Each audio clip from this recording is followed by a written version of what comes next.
ये कहानी एक छोटे से गांव के एक युवक अर्जुन की है। रात का समय था। हवाओं में अजीब सी खामोशी थी। अर्जुन अपने घर के आंगन में खड़ा था और दूर से जंगल की तरफ एक हल्की सी चमक देखी थी। उसकी आंखों में सवाल थे, दिल में डर था, लेकिन साथ ही कुछ हासिल करने की इच्छा भी थी। क्या यह सच है? वह रोशनी, क्या वो कोई और है? अर्जुन ने खुद से पूछा। वह धीरे धीरे जंगल की ओर बढ़ने लगा, पर हर कदम के साथ उसके दिल की धड़कन तेज होती जा रही थी। क्या उसे सच में उस रोशनी के पास जाना चाहिए? जंगल में घुसते ही हवा ने अपना रुख बदला। अब एक अजीब सी ठंडी हवा महसूस हो रही थी। अर्जुन ने चारों ओर देखा, लेकिन कोई नहीं था। तभी अचानक सामने की झाड़ियों में कुछ हिलने की आवाज आई। अर्जुन का दिल तेजी से धड़कने लगा, लेकिन उसने डर को काबू किया और एक कदम और बढ़ाया। फिर से वही आवाज आई। कौन है?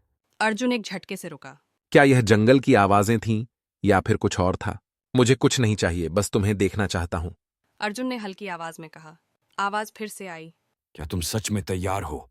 अगर हाँ, तो आगे बढ़ो।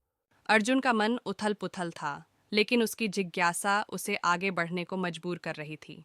वह धीरे धीरे आगे बढ़ने लगा। तभी उसके सामने एक पुराना ढहा हुआ मंदिर आया। मंदिर के भीतर एक धुआं धुआं सा वातावरण था। क्या यही वह जगह थी जो उसने देखा था? जैसे ही अर्जुन ने मंदिर के अंदर कदम रखा, एक तेज रोशनी ने उसे घेर लिया।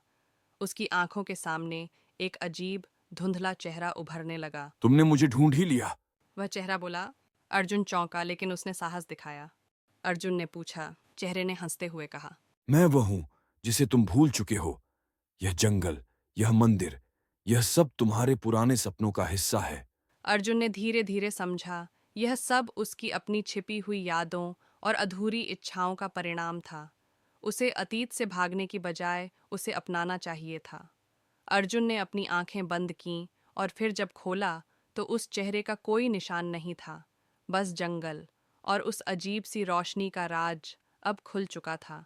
इस कहानी से हमें यह सीख मिलती है कि अतीत से भागने के बजाय उसे स्वीकार करना ही असली शक्ति है।